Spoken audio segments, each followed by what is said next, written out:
5 minutos del Espíritu Santo. 28 de julio.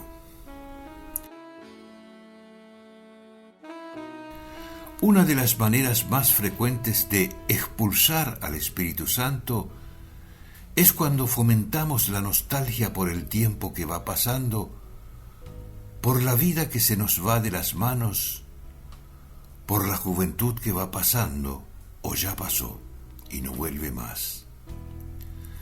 Nos vamos desgastando y hay cosas que ya no podremos vivir.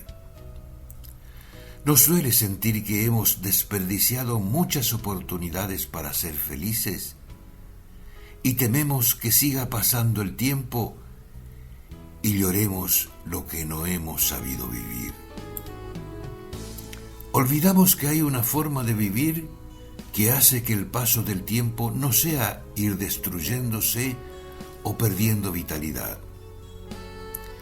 Hay una forma de vivir que hace que el paso del tiempo sea un enriquecimiento cada vez mayor, un camino hacia una vida cada vez más plena, un itinerario hacia una juventud cada vez más llena de vitalidad interior.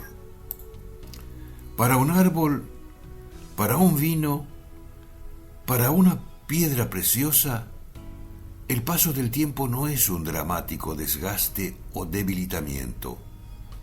Al contrario, es una maduración que los va mejorando, los va enriqueciendo, los va fortaleciendo. Lo mismo sucede con el espíritu humano. Decía San Pablo: cuando nuestro hombre exterior se va desmoronando, nuestro hombre interior se va renovando de día en día.